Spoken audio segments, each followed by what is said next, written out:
Hey guys, what's up? Welcome to this video. So today I'm going to be using the Jaclyn X Morphe Volume 2 palette, and as you can see I am using a Morphe blending brush, and I'm starting out with a lighter brown shade in my transition area, and I will go in circular motions and windshield wiper motions to continue to build that color up into the desired tone that I want.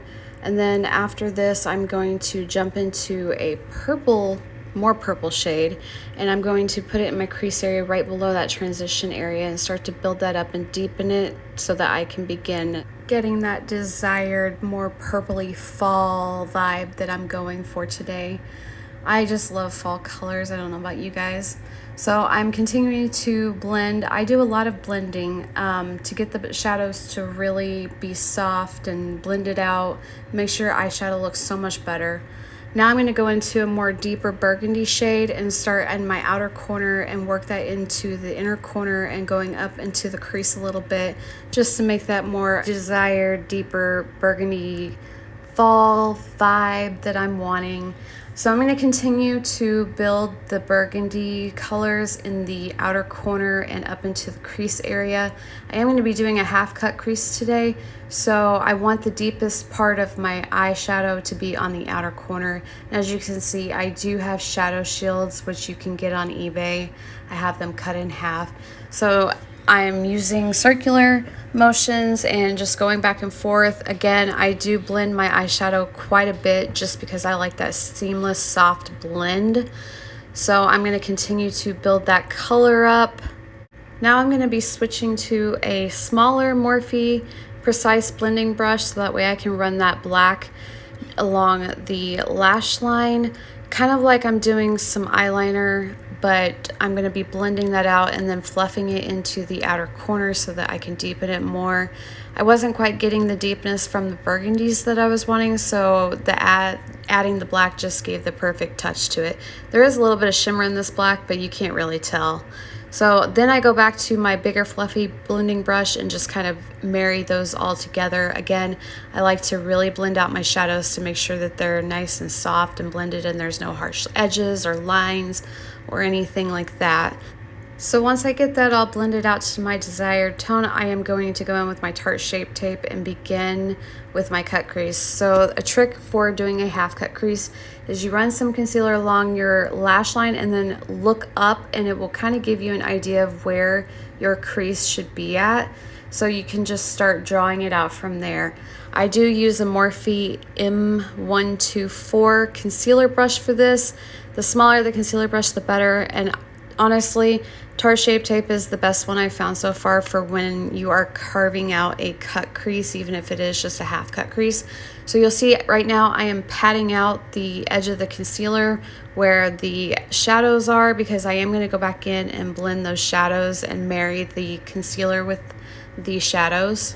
As you can see, I am about to grab my fluffy brush and go back into those burgundy shades and start fluffing it over the edges where we patted out that concealer so that it doesn't leave a harsh edge of where we put the concealer. And then I'm going to dip into a bronzy sort of shimmer shade from the Jaclyn Hill palette, and I'm going to go straight in over the concealer without setting it.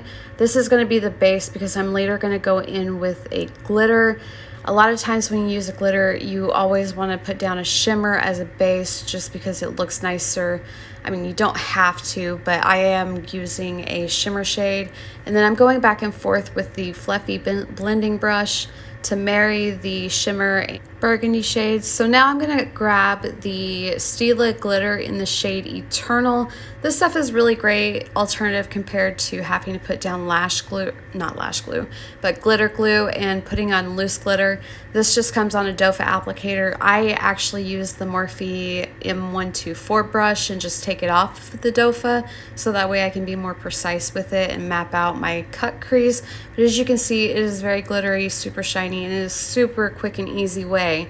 So now I am going back in with that fluffy blending brush, and I'm going to fluff that into the glitter so there's no harsh edges, because we want kind of a gradient effect between the glitter and the outer edges with the darker burgundy shades, and I will continue just to go back and forth until I get my desired blend between the two.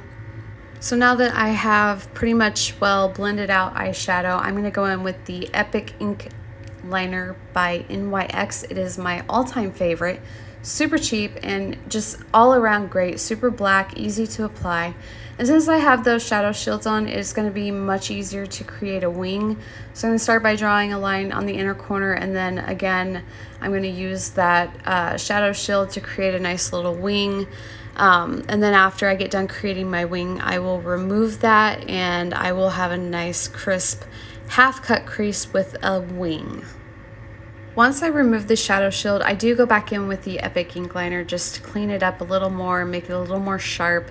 Sometimes I don't always get all the way down, or my wing isn't as pointy as I want to be, so I just go in and define it, and then I continue to move on to mascara, which I am using the Urban Decay Proceesion mascara. I'm going to be coating my top lashes. This mascara is pretty nice. It's really coating.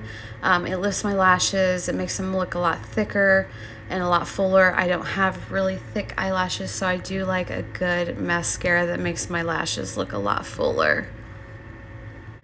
So now that I have my mascara on that eye, you are going to see me repeat this entire process on the other eye. I wanted to complete the first eye just so that way I had a good idea of what I wanted to do. So I'm going in with the burgundy shades and the brown. I started with brown in my transition. Now I'm building that burgundy in my outer corner. Again, I had a shadow shield there. I'll just continue building those colors until I get the matching look on the other side in the deepness. Again, I will also go in black and fluff it into the outer corner to again continue building that deepness in the corner that I'm wanting. I really liked how the black turned out.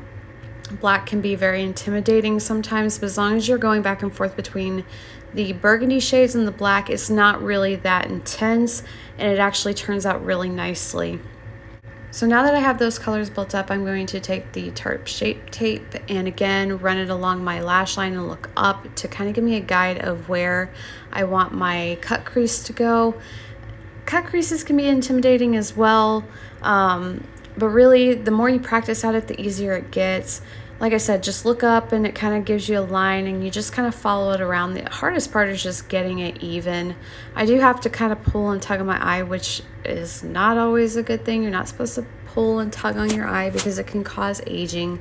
But I'm just going to fill that in, and then again at the edge where the darker shadows are, I'm going to pat that and try to blend it out just a little bit before I go back in with the fluffing brush and start blending those burgundy shades in over the edges, because again, we don't want any harsh edges. Once I get my darker shadows blended with the concealer, I'm going to then go back in with the bronzy shimmer shade from the palette. Again, I am not setting the concealer that I put down. A lot of times shimmers will show up much better whenever you put it on wet concealer versus putting it on a set eyelid. So just a suggestion. So again, I'm going to go in now with the Stila glitter in the shade Eternal. It's kind of a gold glitter, and again, this stuff is amazing. You can get it for $20 at Ulta. They have several different shades. They have silver, gold, rose gold. I mean, they have a lot of different colors. It's super easy, great alternative instead of using loose glitter. So now I'm going to take my fluffing brush and I'm going to blend the glitter and the shadows together. Again, just like I did on the other side, so there's no harsh edges because we want that nice gradient effect.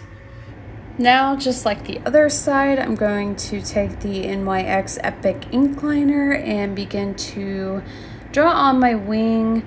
Again, whenever doing a wing, if you're not that great at it, use a shadow shield, and you'll see here that this is the one that I have that's almost empty. So I did switch to my double-ended eyeliner from NYX. It's got the Epic Ink Liner on one end and a actual kohl or gel liner on the other end, which is great. So I'm just going to continue drawing on my wing to my desired thickness. You can make your wing thick or you can make it thin. I typically try to do mine thin. I do have hooded eyes, so therefore I have to draw mine a little bit lower and thinner, because otherwise my wing will disappear into my eyelid, which totally isn't cool. So shout out to all you people that don't have hooded eyes.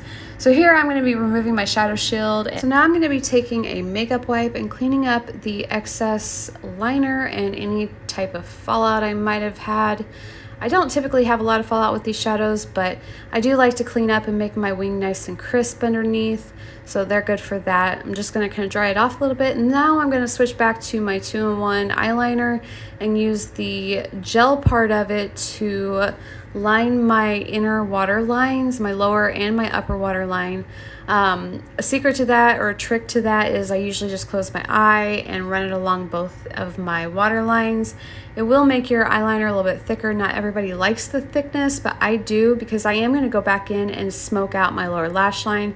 As you can see here, I will bring out the same brush that I used for the burgundies and just run that along my lower lash line, kind of smudging out that eyeliner a little bit and putting some of that color down there, because I like a good smoky lower lash line. It just brings the whole look together, in my opinion. I am not doing my face makeup after this, so I am bringing it down kind of low, but typically I would wait and do my lower lash line after I've done my face makeup, just because it would get covered up by the concealer. So now I'm just going to finish up the look with the Urban Decay Perversion mascara on the lower and top lashes. And yeah, so I really enjoyed doing this look. I hope you guys enjoy it as well. Hopefully this voiceover explains a little bit better, but yeah, so I'll catch you guys in the next one. Hope you enjoyed.